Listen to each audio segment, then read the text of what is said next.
Last time we played against Cloud9, it was a really close series. Jensen's having a really great season so far. Xmithie taken in by Jensen, who is now level 6. Double kill for LeBlanc. As long as I can hold my own against him, I think my team can do better.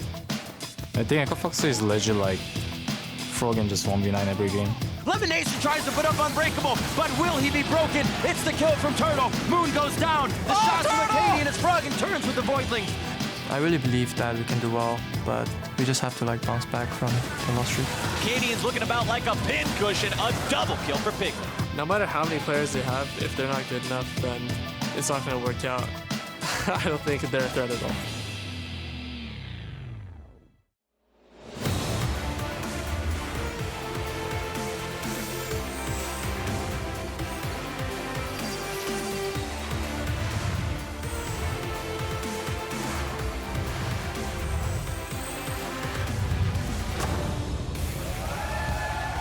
Welcome to fans in the studio and at home for another full day of North American LCS. Nothing is set in stone as teams fight to make big moves in the waning weeks of the summer split. And here we have Flame and Immortals entering the studio moments ago in hopes of snagging that #1 spot alongside CLG and TSM. They'll face off against Cloud9 today, whose top laner Impact was catching up with old teammate Adrian. He had a great performance on Team Dignitas yesterday, and we'll hope to extend that sort of performance against Arrow and Xpecial today. Hello, everyone. I'm James Dash Patterson. In the Game of Thrones, you win or you host the analyst desk with these two fools, Mark Zimmerman and Isaac Zale Cummings-Bentley. Gentlemen, how are we doing today? Not today, Dash. Not today. You know nothing, Zale. I don't watch that show. And you don't watch that show, so none of these that's references embarrassing. mean anything to you. Well, let's go ahead and pull up the standings to see what teams are fighting for coming into the day. Immortals and TSM each have a chance to tie CLG for first today, while Team Envy, Cloud9, and Dignitas all want to claim sole possession of 4th place by the end of the day. We'll see who can alter their fate with our matches today. First up on NALCS 1, Cloud9 and Immortals try to topple one another in the battle arena. Then Team Liquid have the tough task of facing a surging TSM. Over on NALCS 2, Team Dignitas look to cool off the P1 hype in the battle theater, and then Team Envy aim to end their week 2-0 versus Echo Fox later in the day. Now, coming into week 6, we thought we had clarity in how the team stacked up, but after a couple of 2-0 upsets, lots of 2-0 games yesterday, nothing seems certain anymore. No, and I think with CLG, they're still a little bit surprised to see them lose to Dignitas, a team that we were starting to write off a fair amount, considering that they had went from 5-1 to 5-5, lost 4 straight series, and then you're coming off a break week. You think CLG is going to come out looking fresh, and they honestly didn't look that good. He had a really bad day. Their bot lane got taken care of, and it was just not impressive at all.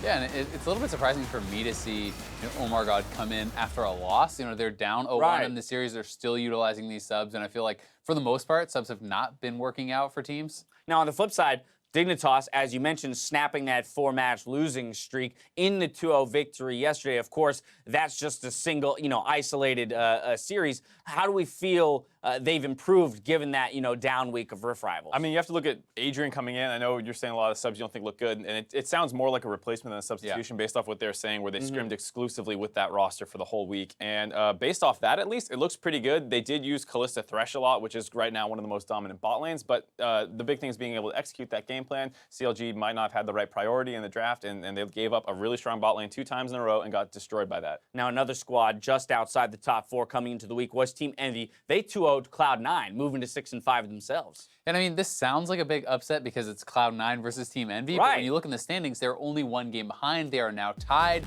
Envy has been playing better and better, and honestly, we keep kind of giving Cloud9 the benefit of the doubt because their team didn't change. Well, they were finals. second place in spring, right? Exactly, and they almost won, right? But they have not been playing that well. We're in week 6. The top laners are both still struggling. And at this point, how good is C9? Like, do we still consider them like one of these top teams that's just going to bounce back? I mean, we're pretty late in the season. Yeah, and even if you look at Envy, the people they lost to, they have, in a sense, more win conditions available to them where Lyra can go off, or Niski can have a good game, or Apollo can do well. And for C9, it feels like if Jensen does not carry this team to a victory, they basically lose. I think without a doubt, they don't look as strong as they did in spring, and that they do have narrow win conditions. Of course, they still have a little bit of time to turn the tides and move themselves back up those standings. Now, the only top teams that performed to expectations coming into the week have been Immortals and TSM. TSM still riding hot off of Rift Rivals, looking very dominant. Immortals as well, bouncing back after struggling there back in week 5. I mean, TSM, there's not too much to say. TSM is TSM. They just obliterate people for the most part. Yep. They have really clean macro. They did struggle a little bit versus P1, but then again, P1 has been looking better, so it's not surprising to see them put up a little bit of a fight, and at the end of the day, it was still a 2-0. And I mean, it's impressive to see TSM's constant improvement throughout the split. I think that going into Rift Rivals, there was a lot of hype. They had won at one point 10 games in a row. They smashed at Rift Rivals. They come back. They beat P1, who looked the second best team there. So to me, TSM is looking like the best team clearly in the league right now, despite the standings. How about the Immortals bounce back, though? I mean, it's impressive to me just because there's like that small concern when you go 0-2 before an off week, and then you have a little bit of time where you're not as a team. Fall off. Yeah, are you going to completely lose momentum? And when you come out of the break week, you struggle again, and you can really demotivate yourselves. But it's nice to see them come out really strong in a 2-0, look very convincing while doing that, and that bodes well for them going into the later part of the season. Both of those teams will have the opportunity to tie up with CLG for first place today if they're able to pick up their wins. But we want to put your precognitive powers to the test in our Twitter question of the day. So tell us what you think will be the next big surprise we can look forward to here in the North American LCS. Does your crystal ball see Team Liquid beating TSM today? Are your tea leaves certain Ray will 1v9 on Tarek top lane? Or consult your tarot cards and let us know what you're predicting to @LOL Esports with the hashtag NALCS. Jat, Kobe, and myself can read your genius on NALCS tonight. What's going on here? What do you see? I see that you will not be able to watch the Game of Thrones premiere for some reason tonight. That's awful. It's ominous. That It is doesn't look good. Your awful. future looks terrible, That James. means I'm going to have to live like in a social media blackout for as long as it takes until I'm going to lose my mind. I'm freaking out. Anyway, I predict that if I send it over to the casters, they'll get the games underway. Let's see if that happens. Thank you very much, Dash. And due to the caster curse, you're not a caster, so it's going to go off without a hitch. My name is David Ficturli, and casting alongside me is the man who can pilot 7 fidget spinners at once, Joshua Jet Leesman. I'm going to have to try that afterwards because apparently it's true. Yeah, I meant to bring one, and I forgot to do it. Sorry about that. Phoenix 1, give me a call. Things are about to get rolling with our first series of the day. It's Cloud9 versus Immortals. And despite Cloud9's struggles, we saw Immortals maintain their spot at the Cool Kids Club near the top of the table with a win yesterday. Yeah, and it's hard to take too much from that win they had Friday since they were playing against a Froggenless Echo Fox. There was DeMonte in the mid lane.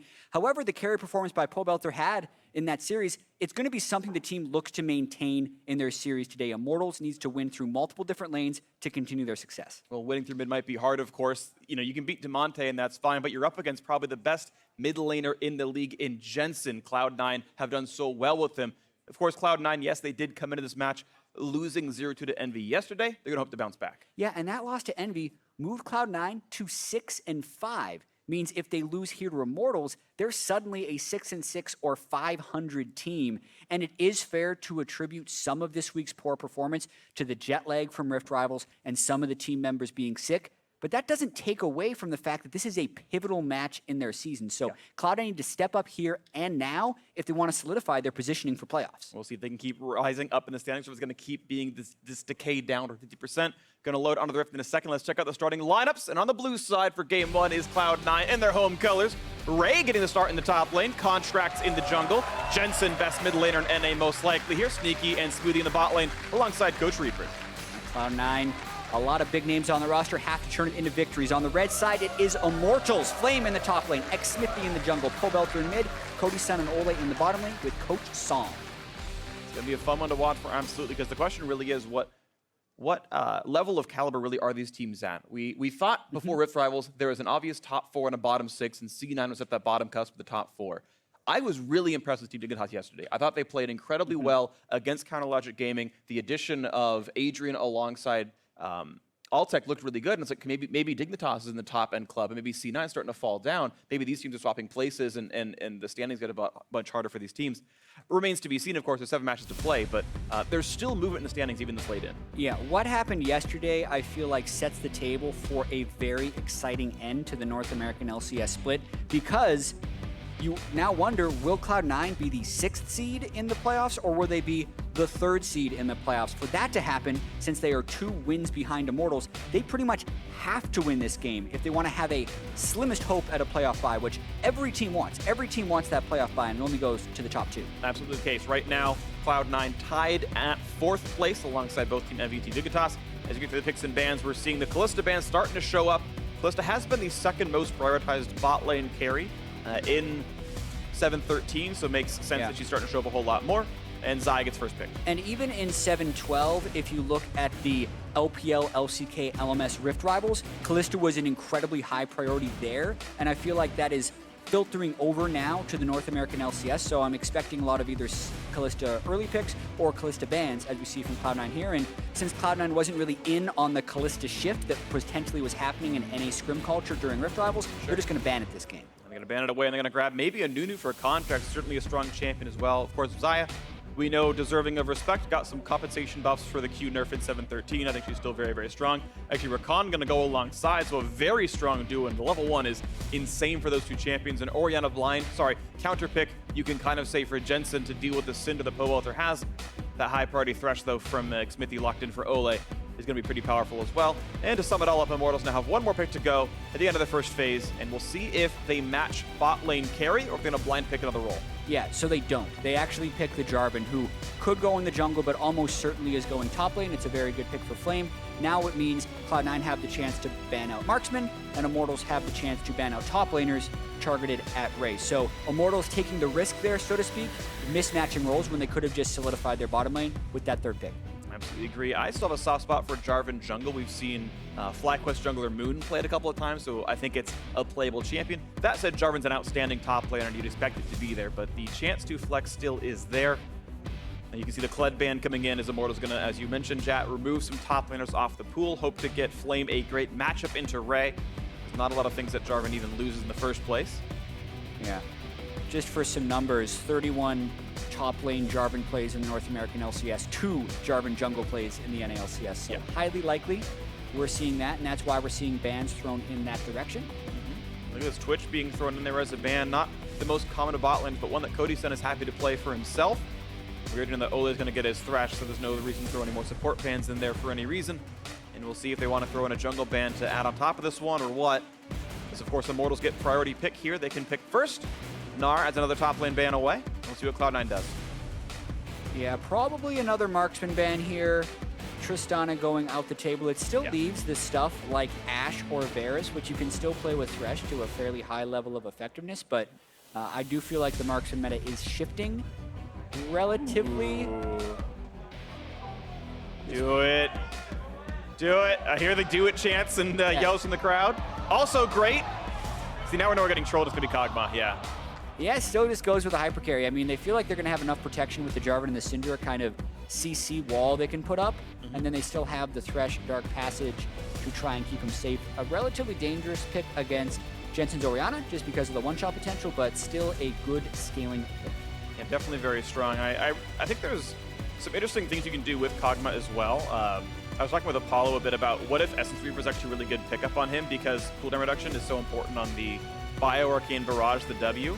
I wonder if we're going to get some more science in Kog'Maw builds at some point next couple of months if people start shifting their priorities, but that remains to be seen, and that's the late game build regardless. Gragas going to be picked up for the top lane jungle flex for Cloud9, and it's going to be Camille to battle Jarvan to the top lane with that Gragas jungle for Contractz running out the lineup.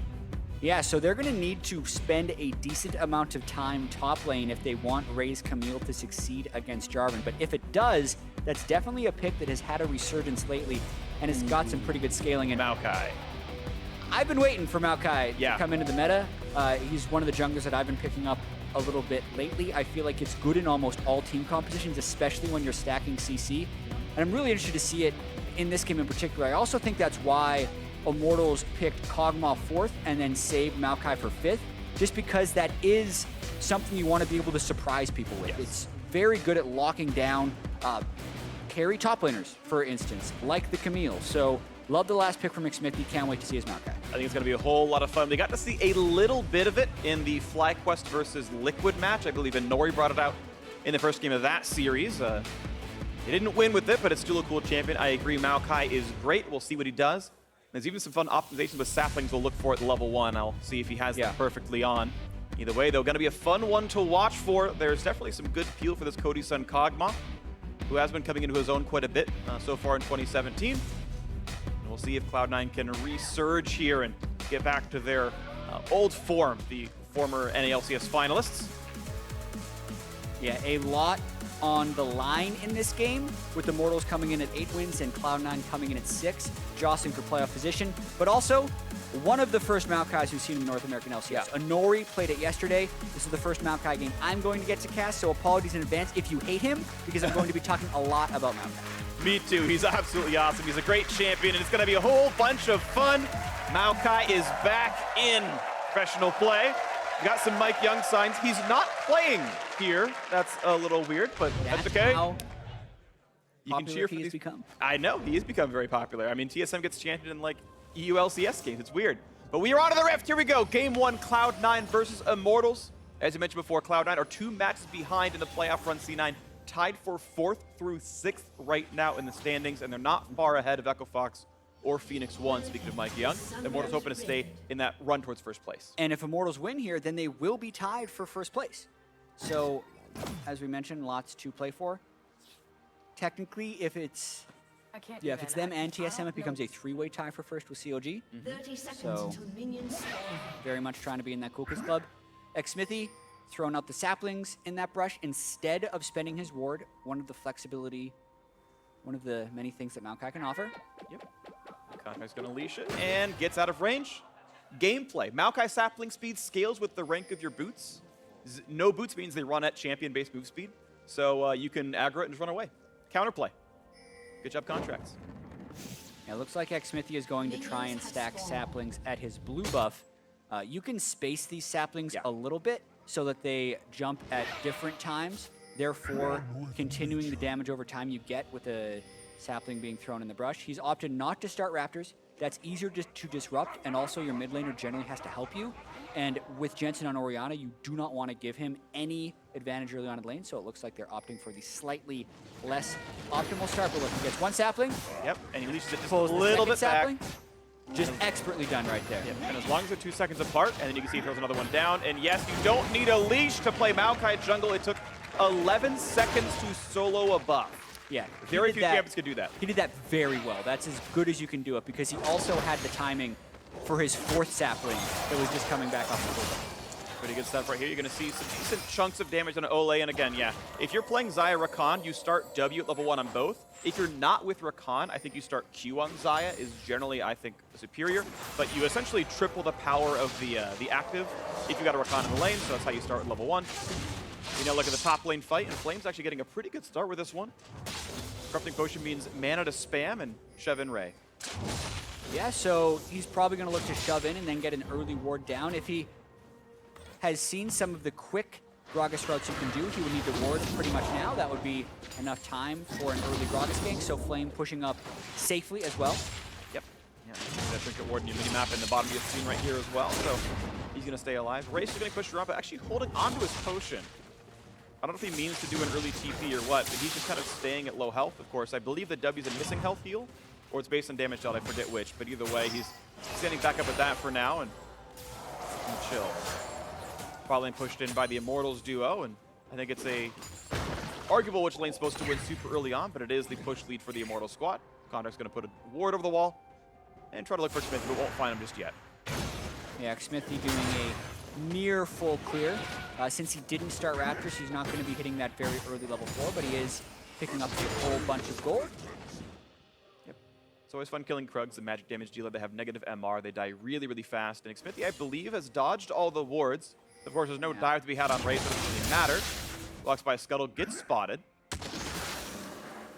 Leave and just put some wards down and see what Contractz is up to. Yeah. That's one of those plants that you hit and you're not actually that happy that you spotted the jungler. So A, it does make the bottom lane a little safer, but B, it also reveals your position since they know you hit the plant.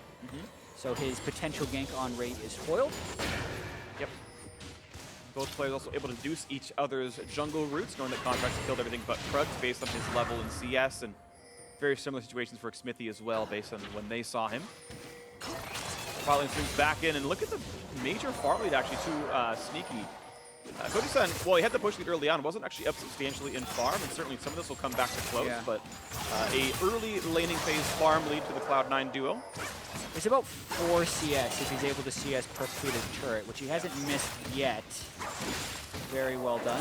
Props to Olleh as well for helping with that one. That one, yeah, going to be just slightly in an awkward situation. Yeah. But even then, if he picks up those 4, it's a 1 CS disadvantage. So I'd say Cody Sun and Olleh, while they don't have lane priority, have still been able to farm well. Oh, maybe an opportunity for Xmithie to gank. He wants in flash for the root. The flash hook's going to land as well. They found a bird, looking to burn him down, and Sneak is going to die for first blood. Beautiful out of Xmithie and Olleh. Love the CC chain and the willingness to burn all summoner spells. You thought maybe they would go for Rakan, but Rakan is much more slippery, so they chain the CC. They do not give an opportunity to flash. Sneaky doesn't even bother to heal because he knows he is dead to rights, and Immortals convert that first blood. Really nice as well. Takes the big Krug, some of the small ones out as well. I believe Xmithie landed that smite, so a really great start. Has his sight sent out already as well, and can run around and get some deep wards to make sure his team stays safe. Watch this play again. Yeah, gets a sapling.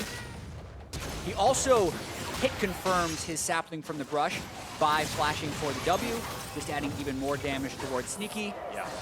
Came at just the right timing too, because Smoothie was going around to potentially ward and kill the Blast Cone. And what a good call, because that was honestly a pretty close one, saying, Olleh, you need to flash for this hook, we'll get him, trust me, and he was all right to do that. So really nice stuff, and a good kill out of the bot lane. 700 gold lead now for Immortals. We look back at this top lane, and it's +6 for Flame with a bigger wave to kill. So at this time, Ray's kind of pick is not yet winning. That said, Camille is not picked for her early laning strength. She should be scaling in later on. So somewhat playing as expected in this phase, but still a deficit to look for. Yeah, the Corruption Potion also out of stack, so the next time Flame goes back to base, we'll actually be able to buy Seema and some items.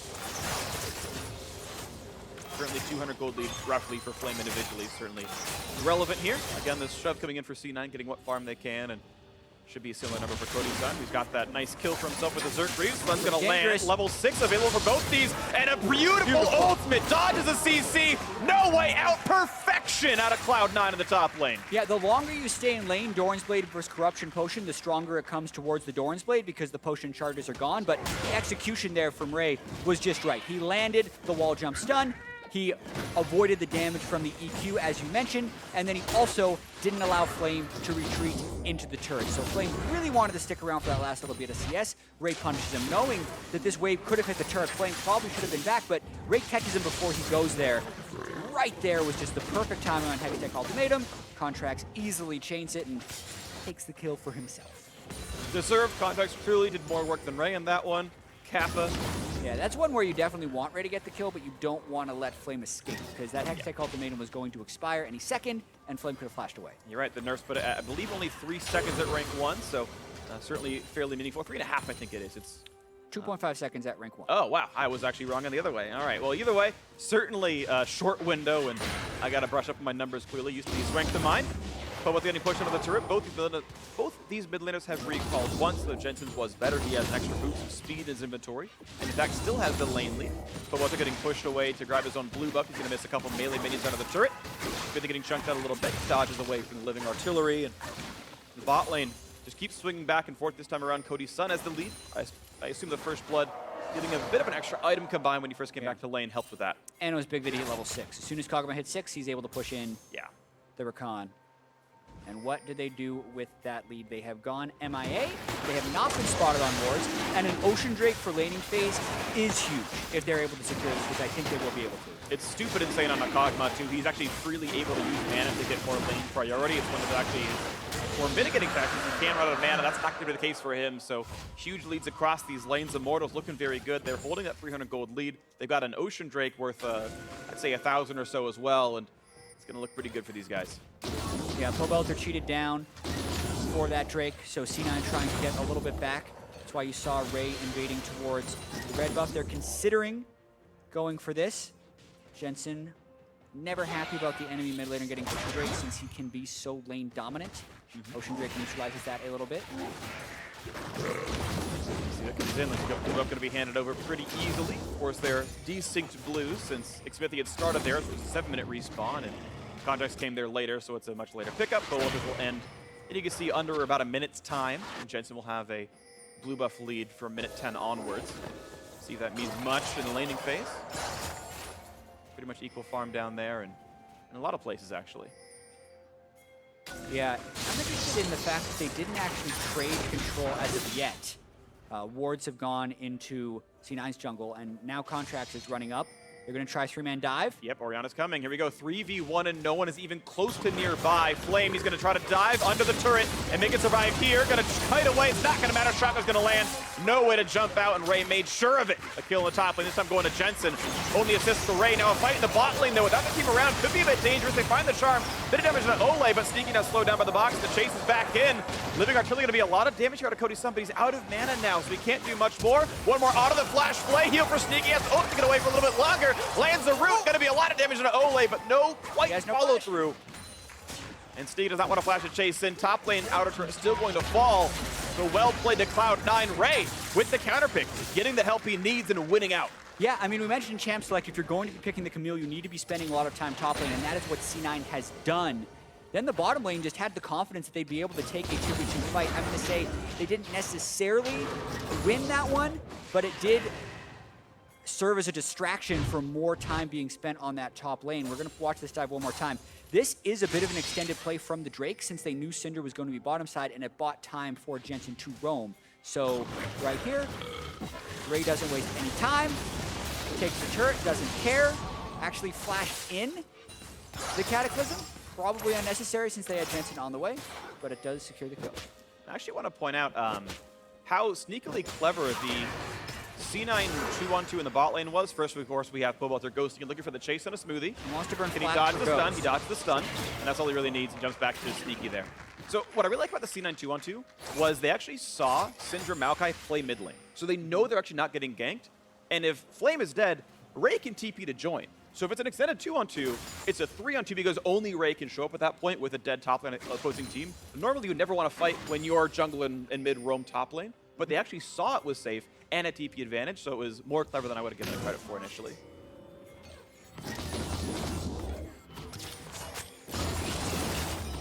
That may be showing signs of life. 1,000 gold ahead. The first turret gold clearly a valuable part of that one. Jensen pushing in towards the mid lane with the rest of the team, but not a lot. They're going to have to go back and manicure that bot lane wave. Immortals will be there first, pushing a bit of that farm, and actually they may zone out Sneaky a little bit. Deny some small bit of farm. Really smart use of that Scryer's Bloom there. They see the Maokai's waiting in the wings. Cody Sun pushing. Yeah, pressure definitely back to Cloud9 a little bit with that first turret going down. Now Immortals needs to track where the Camille could be. Flame not even going Tiamat either. It's going to be slow pushing that wave. C9 opts to take the Rift Herald with his pressure advantage.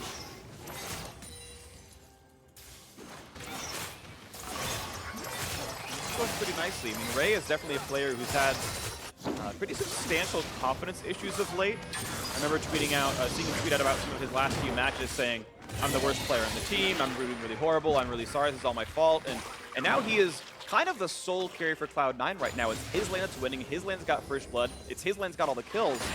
And, you know, it's kind of nice to see, because I always want the players to be happy. A good confidence-boosting game out of Ray.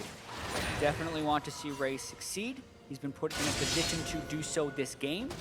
Now trying to split push. This has also been one of the places he has faltered a little bit in pro play, is he will overextend with his leads or not necessarily play as disciplined as necessary. And this game will be another test of that against Immortals, who is a very disciplined team. But the turret's starting to cascade for C9 right now. Ray does a lot of damage top lane. Rift Herald goes mid. Will we see a fight? Olleh, here comes the rest of the That team. Can Ray teleport into this one? It's going to be careful. Here comes Maokai getting a root on a one. They're going to find Sneaky. He's going to ultimate to buy a little bit of time, but he's still low on health. They're going to find one, though. The charm is there. It's Smoothie. Claims the kill card on Xmithie. Olleh going to be next up to fall. Down a double kill for the Cloud9 support, and Ray with the teleport comes in and shuts down Cody Sun. And a huge swing in the game right there, but Flame needs to teleport on things that won't die, because the call was to engage, and if Jarvan was there, Immortals might win that fight. There were very low members of C9 as the Maokai engage came in, but Jarvan wasn't there, Camille was. C9 mopped the floor with Immortals in this fight.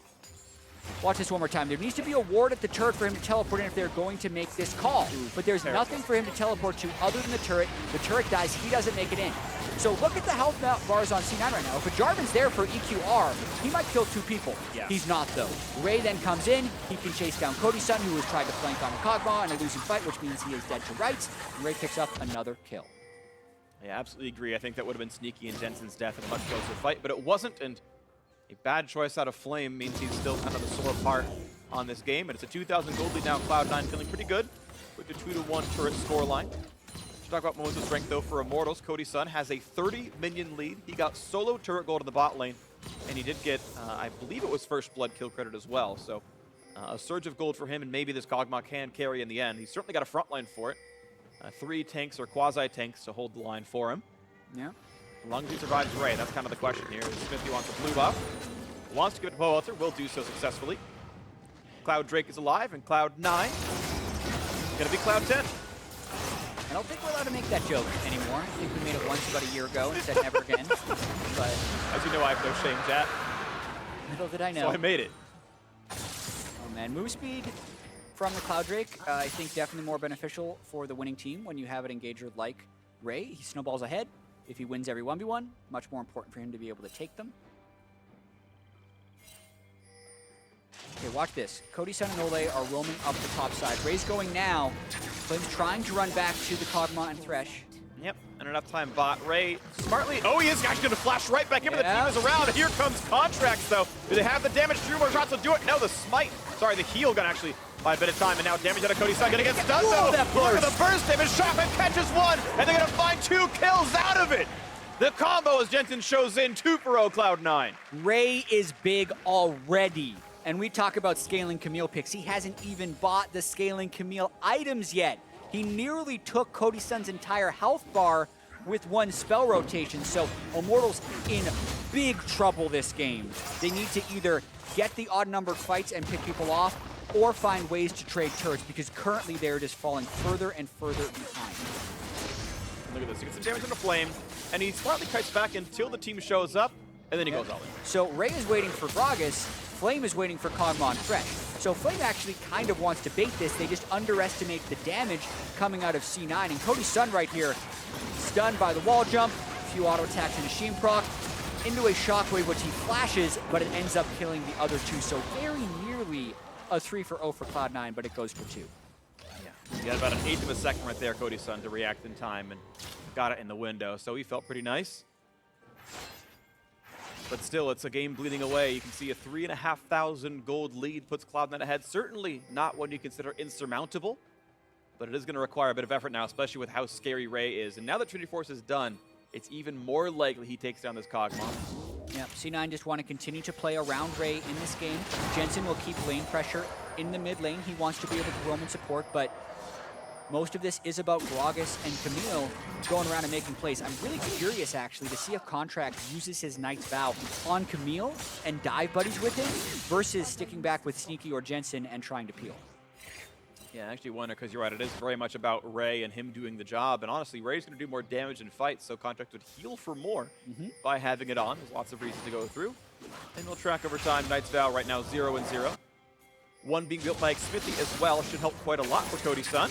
Not quite going to find the stun is Ray, and not in. Yeah, Ray wants to take any fight because he can win any fight, which is what Immortals is trying to use against him. That's why they roam Pobelter over there, and that's where Ray needs to have the spidey senses of the team is baiting him. He had them right there. He waited until Pobelter revealed before he actually all in. So very well played by Ray so far. And now he's going for this bot lane 2-2 turret, and you can see Flame doesn't even want to get an auto attack range. And even though the Gragas and the Orianna were around, Ray turns back a bit early and wants to get the Gromp, it looks like, for a bit of gold income. Jensen, though, still in the wings. And you can see some pretty solid ward control for Cloud9. You can see that split pushing is always a team effort. They've got him 2 to 3 wards in this jungle to make sure he is safe. And you can see that Immortals doing that and creeps him back out. I'm also disappointed I haven't gotten to highlight Xmithie's Maokai that much. He got first blood and then has been a pretty much non-factor since then. He's very good at creating chain lockdown in teamfights. You want to see it with chain CC between the Syndra and the Thresh, and it's great for picks, but he just hasn't been in position to get those picks almost at all. They've only been able to pull off that CC combo once, and for the most part has been neutralized by the rest are Cloud9. Well, we'll see if they get that movement in. Honestly, I think an Immortals win looks like Xmithie being a defensive tank and somehow having Cody Sun deal all of the damage, but this Kog'Maw only on one major item right now. Honestly, the scaling feeling a little bit slow, only on Ruin King. Xmithie finding a bit of a CC, but he's getting rooted up, and look at the damage output there. Collision doesn't help, gets Charm, gets knocked up, buying a bit more time. Explosive cast, not going to be thrown out by Contractz, a bit late, but they get the damage anyway. Smoothie, his third kill, a spree for the support. 8-1 now, Cloud9. No mid lane wave yet to fight with. They'll wait for the next one. Yeah, Xmithie goes in all alone. Ray and Contractz looking to make a fight over the wall if Immortals decide to defend this turret. He binds with Ray. Yeah, here we go. Here goes Ray, he's found the ultimatum, looking for Olleh, look at the burst damage. Gonna shut him down, and the kill comes through. Jensen getting it for all of Ray's hard work. Another one on the board, 9-1, Cloud9. 9 consecutive kills this game. Yeah, they are on an absolute tear. Baron up, Xmithie and Olleh just respawning. They could threaten Baron, but they do not do so as of yet. Probably the right call. But there is so little room to work with now for Immortals. They had a nice first blood start. The gold on the Kog'Maw, that's exactly what you want. They got the sub 10-minute Ocean Break. Those are very strong points to have, but winning through top lane, Ray doing incredibly well on this Camille, has kind of broken the map over his knee at this point. You can see the Living Artillery used to spot for Baron. No one's on it. Yeah. They're okay for now. And quietly, Jensen is also having a really good game. Yeah, right? We're talking about Ray 205 and how he's hard carrying, and Jensen sitting there at 2-0-6.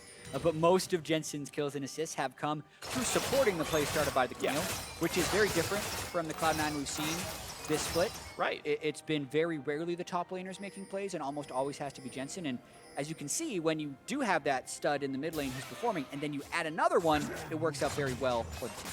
Certainly, you don't get to roam at a mid lane unless you... That's 3 points! What's the uprights? Welcome to American football, Olleh. But yeah, I mean, I agree. Jensen has to have lane priority to be able to walk out of the lane and walk top lane without losing his turret, and he's done that pretty successfully, so you're absolutely right. Credit to Jensen for a good game. Here we go, Ray. Just looking for more damage. The physical damage shield gonna keep him healthy against the turret. Has to respect the Jarvan wave clear, though, and backs out for now. Yeah, and Immortals need to keep track of the Baron, which makes it hard for them to devote resources to the bottom side. So Cloud9 now just looking to continue to single out Flame. Really like the way they're playing the map right now. There we go, bot lane 2-2 gonna fall, and it's so nice seeing it have so many avenues of winning, as you mentioned, Baron control and the bot lane as well. You can't control for both, and a simple rotation says, all right, bot lane 2-2 is down, 5-1 in turrets, 6, make it 7,000 gold lead now, and then Immortals can get wards over Baron Pit. They can't really bait. Sneaky can solo with Cloud Drake. And actually it's going to be Immortals looking for the big play with the Blast Cone, and in fact, it's all in Fog of War. This could have been exactly the play they needed if they had the damage in time, and a play of the Ruin King Kog'Maw could be just that. Smoothie's too low to the play, and for Xmithie to make sure, and look at that one! Immortal with the clutch shot calling! Gonna grab Baron, the flashes, and get 2 flashes in the lantern, get him to safety, but still very nice by Immortals getting something back. Yeah, that's the types of trades you need to be able to make when you're down in the game, and just as I commend C9 for focusing the bottom side of the map to get the turrets, you can't abandon Baron for that long when you don't have vision. If Baron goes black and you don't see where the team is, you have to check immediately. You cannot stop to take Cloud Drake, but that's what C9 does, and it, at the best case, delays the game. At the worst case, it lets Immortals back in. And they actually walk by the ward and then just... Oh, well, that's... I think Smoothie sees it right away. He runs up. He's like, ooh, they blast cone, but... Yeah, at that point, you have to stop Drake right away. Yeah. They had to run. They weren't there in time, and still it was a great play by Immortals making that one happen. I gotta credit Cody Sun, by the way. Very frequently, you'll see Hurricane's second item on Kog'Maw. It makes sense. You spread the on-hits, but Hurricane is not a good single target damage item. He's rushing Rage Blade second instead because he's got to fight the Camille one-on-one so frequently. I think it's the right item adaptation, even though in 80% of games you would go Hurricane. I always like little smart adaptations like that, so props to him. We're seeing Ravenous Hydra now done for Ray. I would argue that's probably a better split push item to stay full health at all times. And you have to wonder whether or not the Orianna shield and the Knight's Vow from Contractz will be enough to give him the tankiness in teamfights when he invariably collapses. Speaking of the Knight's Vow, it's been put back towards the Xayah, it seems, back on cooldown, and it points to the top left, so Ray is on his own for now. Yeah, the cooldown on Knight's Vow is relatively short. 45? Yeah, so you're able to rebind every 90 seconds, I believe. Yeah, it's 90, you're right. Sneaky just quietly farming away. Going for the very standard Essence Reaver build on this one, and you can see the control is moving up. They're playing for vision control, and the sieging will commence now for Cloud9, or maybe they just kill the mini waves and wait out the Baron buff. I'm not sure what they're going to go for exactly. Yeah, it is hard to push against Baron minions just in general. Yeah. So the timing of Baron is very fortuitous for Immortals, because they have the Baron minions, but they're still going to be able to catch multiple waves of farm because C9 have the map control.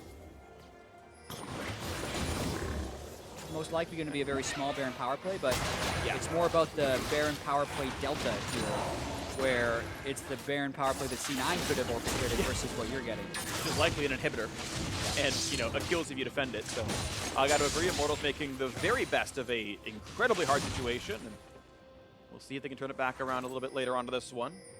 Flame still scaling up, going towards that Titanic Hydra here on himself. Knight's Vow's been done for a little while on Xmithie, so the supportive stats are there. A Locket coming in very soon for Olleh.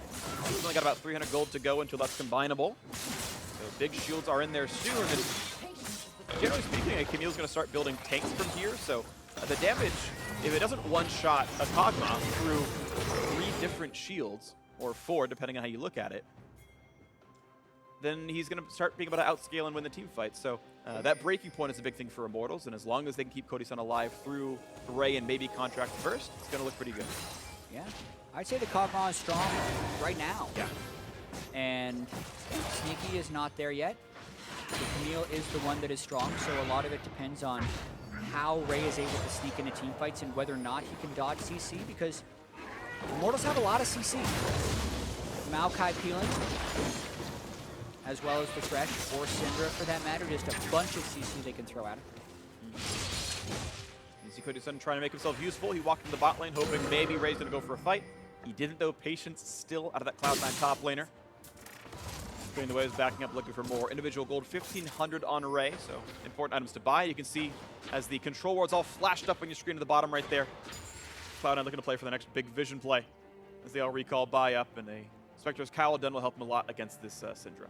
Yeah, they are going to be getting a 3rd Cloud Drake, which they will not be very pleased with, since Immortals is all cobbled up in their base. There's not too many picks that happen in the open field in this stage of the game.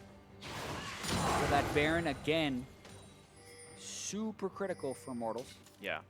Unless Cloud9 somehow gets these situations where they get 3 shots on a turret because they rotated faster than you.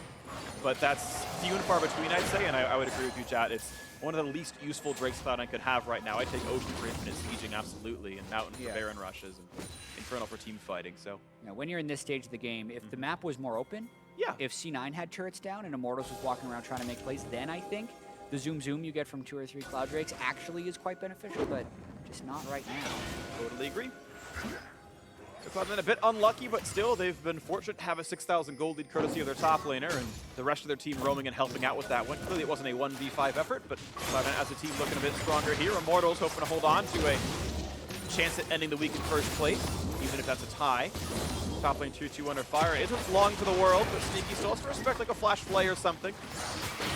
There's a chance you can't react with the Feather Storm in time, but 2 more attacks will knock it down. Does get stunned. Olleh's gonna hook. And look at the courageous play out of Smoothie. Lovers till the end, make sure he survives. Yeah, also the 206 Orianna there might have something to do with it. But I do love the play by Smoothie jumping in front. I think his credit support's all right. They don't get enough love, so. Shout out Smoothie being awesome. And the Drake's gonna spawn, and Cloud9 gonna take it on. I actually wonder, it's gonna be 34 minutes if they kill it right here. Ooh. Yeah. Good pick up there by Contractz. Do they wait a minute to make Elder Dragon spawn? And instead they're gonna knock it down at 28-20. I think it's worth it because they're gonna get another Drake if they maintain control of the map. So now, okay, they can get an Ocean if they clear it up again. I do think it's worth it because then they'll be stacking more Drakes and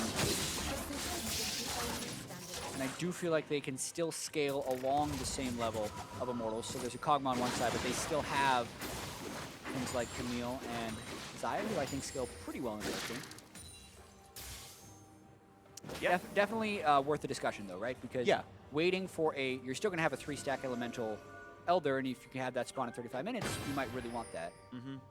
Right, just getting it's like less potential like 70-minute power because you're one less break into the game, but at the same time, if you want to at 35, you don't want to wait another 6 minutes to go for a closing push. It's a debatable choice. It might not matter much in this game. Cloud9's certainly in a good spot. They've got that third Cloud Drake. They got the movement speed for maybe fast recalls or something. Playing for vision control over Baron that has just now spawned. They find some damage on Xmithie. Explosive cask withheld for now from Contractz. I think intelligently, the team not really in range to kill off this Maokai. But they're going to play for Baron control now. You can see that control ward deeply put into the Baron pit means no wards can sneak over the wall and not be spotted. Waiting around the wings, looking for someone to get a little bit cheeky. They're trying to hide in unusual brushes. Shockwave going to force the flash. And as long as they can wait the next minute and 10 seconds, it's going to be cooldown advantage. Ray taking some serious hits though right here. Gets the turret down to half HP, but has to run away. And at half health means he needs to wait for another wave to heal back up. Yeah, this means C9 can go right back to threatening Baron if they did, in fact, see Pobelter in the ward. That's what the control ward is there for Ray. It's why the control ward is there for Ray, rather. Very smart. Contractz said, hey, let me get Scuttle. I'll level up to 15. And Sneaky backs off and gives Contractz that level up. Coordination, never seen in solo queue, but good job in the voice comes Contractz calling out that he wanted it. A very tense moment here. C9 want to be able to force the Baron, or at least to teleport out of flame. Ray's pushing in, so can they get the TP? Can they trade it? They would have to ult right now if they want to go. Here it comes. Okay, here comes the engage. They're going to knock it out and go for the play. Can they knock down Baron in time? Here comes the team into the pit. Blue team's going to grab it. Jensen last hitting. And here comes the team fight. Contract low attack by Flame. Shutdown comes in 1 for 2. For 1 so far, actually in favor of Immortals, but now trading back to health bars, running low. Ray over the wall. He's going to find Cody Sun. Going for a bit longer, flashing away though, and now he's going to get kited out by the Kog'Maw. What? Cody? I think he thought he was going to get stunned. I think he thought Ray was coming for him, and now he is. No, he's not going to go for it. Yeah, here I thought Cody Sun was going to flash forward to go for the kill on Ray, but he burns his flash. That means it's 3 for 2. Minion waves on the way for C9, and all the carry positions are alive.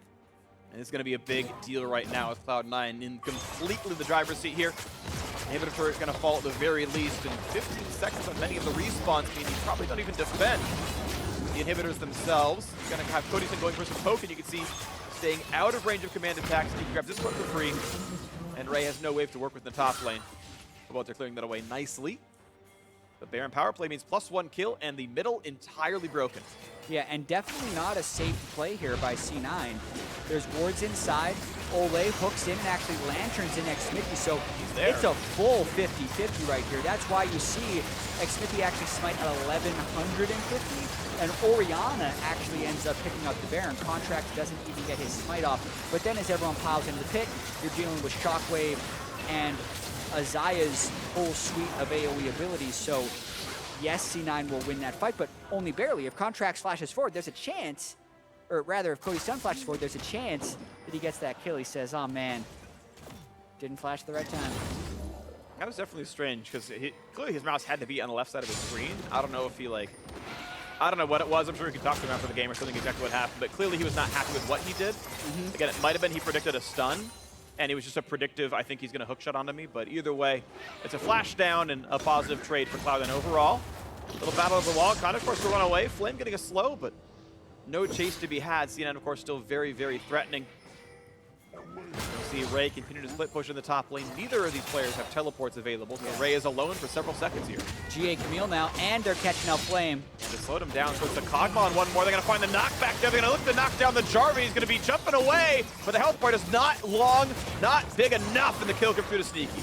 Yeah, really rough game for Flame, and Cody actually trying to kill off Ray now. That's going to be Guardian Angel pop, and the rest of the 4 members are here to stop him once again. Ulti out from all the damage they need, but now the heal's enough thanks to Redemption. And Sneaky, though, going to get caught out a little bit here. Do they have the damage to kill him off? The hook is in. They're going to find the shot. Shockwave to buy some time. Sneaky staying alive. Finally, the attack comes through, but it's still a positive fight for Cloud9. Cody Sun looking to get the damage. 2 more shots might do in Jensen now at Contractz.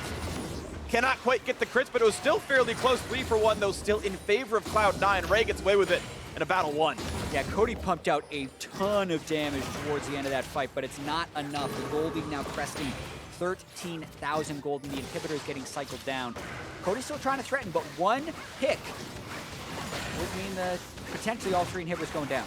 Right now, no ultimates or flashes available. None that matter at the very least, so Cody's not going to be fine for this one as C9 maybe looking to make for the play. They're going to get the explosive Oh, catch. nice shot. And they're going to get Pobelter with it. That was very, very nice. It came just back up for Contractz. And the pick over the wall is well played. Now Raid still sitting at full health all of a sudden from the GA. C9 doesn't get the inhibitor, but they do extend the gold. Let's watch this one more time. As we mentioned, rough game for Flame. Flash engage from Smoothie to keep him engaged. This was a difficult situation for Immortals because they were dealing with Ray in the top side.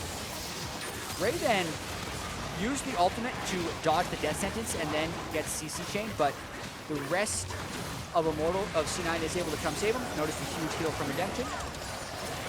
And then at this point, watch Cody Sun. All the CC abilities had been used beforehand, so he's fully rage bladed right here, with Hurricane hitting multiple members, so he's doing a bunch of damage. And if Jensen doesn't back up, Cody Sun may just clean house. So yeah, still a pretty close fight.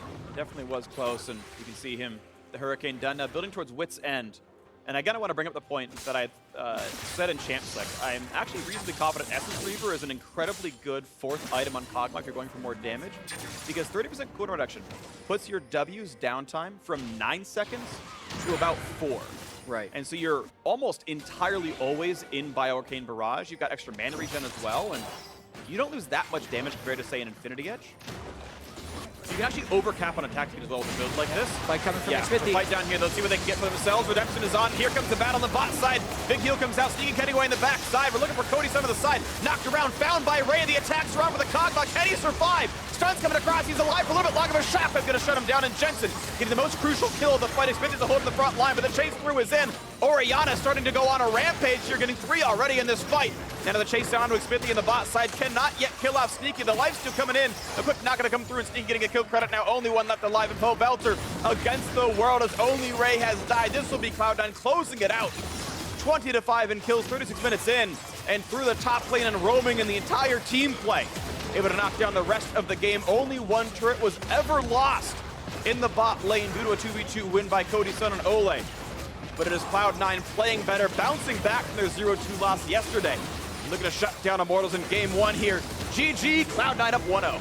Yeah, quite an impressive start to this series here for Cloud9, especially considering the struggles they went through yesterday against Envy. Having Ray starting game 1, getting him ahead on Camille, and then using that map side advantage to just pick up kill after kill after kill and go for that 36-minute victory. Jensen, 7-0-12, 19 of 20 kill participation. And that was an understated game from Jensen. Yeah. So that's the type of game that C9 want to have more of as they try and take down Immortals in the next game. I think, like, immaculate team fighting out of Jensen. You mentioned his kill participation, his 0 deaths. He was equal in lane in a matchup that people tend to consider Syndra favored. Syndra, like, counters Orianna to a certain extent, although people are kind of comfortable playing Orianna into it. It was a matchup we went for. Yeah. Held equal in lane, kept getting the roams off, showed up for several kills in the top lane, several kills in the jungle, and played team fights incredibly well. Huge shockwaves, multi-man hits, either forcing a flash out of Kog'Maw or killing him outright with these. Certainly great out of Jensen. Yeah, Jensen had to lane against Syndra, which I do feel like is the better of the two champions if we're talking matchup. It's something you're willing to pick into.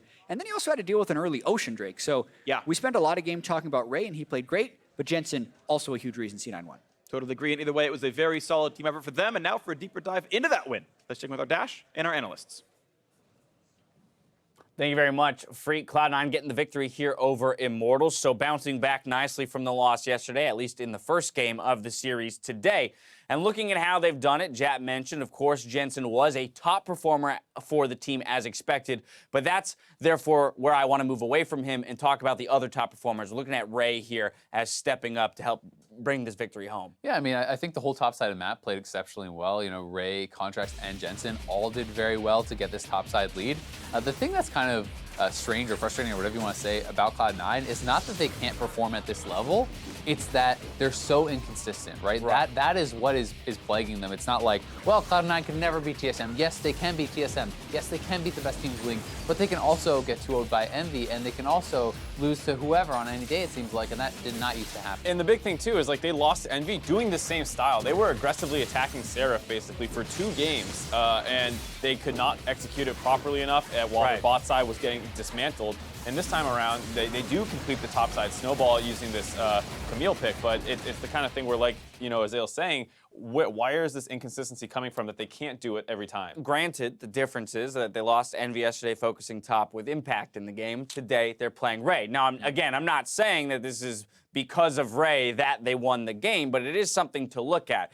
If we go all the way back to the original distinctions between the two players, it was always that Ray is going to be a little bit more solo carry, split lane, split push focused as stylistically, whereas Impact wants to group and join the team. So then it's about, okay, how much impact does focusing the top lane have on those two different styles? If you can actually get the Camille rolling, we saw how effective it could be, mentioning with the Ravenous Hydra that, hey, if I can get up, hit the turret twice, back off, regen up, hit the turret twice again, eventually I'm going to take it.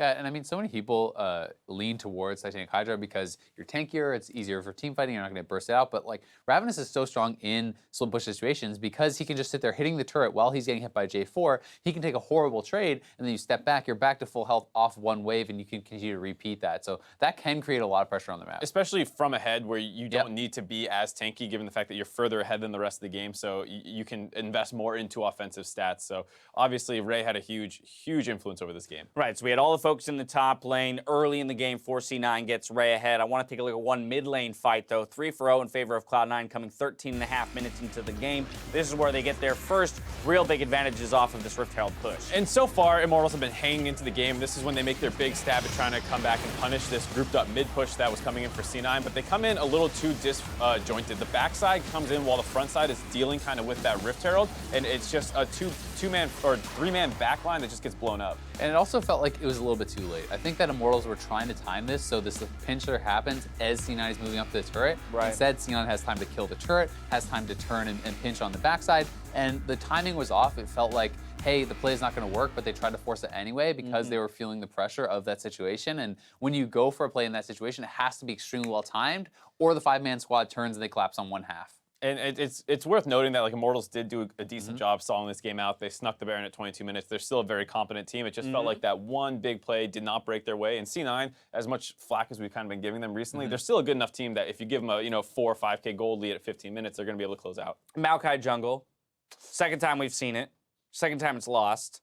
What's our opinions on this? I know Jets was excited about the pick, right, and about the possibilities with it, but it doesn't seem to be working out so far with the limited sample size. What would make this pick effective? Where will it work? I mean, I personally think it's a very strong pick, and we haven't seen enough games to really kind of make the judgment on it. Like, my opinion is, with a champion like this that can force engages, that can push you off turrets extremely hard, if your lanes are already winning, it's so much stronger because you can simply walk up to mid lane turret, you go to the side, you throw your ult, they either have to run away or fight you into it. So it's like, you can create these situations where it's almost lose-lose, but when your team is behind, they don't necessarily have to care, right? It's like, oh, sweet, I tried to push you into my ult, well, you just ran into us and killed us, right? Like, yeah, I mean, you can look at that Baron situation where they snuck it. It was really clever usage of the Maokai ult to basically use it almost like a Talia wall in the sense where you just like you have to run through this to get to us, and you can't quite do that. And from behind, that's not quite as impressive. But if you're doing Baron control from ahead and you turn off and murder people, it looks a lot better. Now the question is, does Maokai lead to his team falling behind more often than not? Maybe. Right, so it kind of seems like maybe where we're arriving, as you mentioned, is that it will require strong laners. But looking at this Immortals lineup, you've got Syndra and J4 as two of your sole laners. Those are strong laners. And I think it's just that C9 played around top pressure better, right? You know, if the Jarvan is the one that they actually get up there and they get that lane going, right, then that's such an easy lane to repeat gank with Maokai J4. Like, the gank setup is incredible. We saw that C9 did that earlier and did that better with Camille. And once you are behind, you can't win the 2v2, so you can't really go up there and try that. And I think it's simply that C9 played those early stages better. But Maokai, in my opinion, can pull off those kinds of ganks and can snowball the game in a similar way. Well, C9 with Ray in the lineup bounced back from a loss yesterday. We'll see if Immortals can continue their fight for first in Game 2 versus Cloud9. That series continues after the break.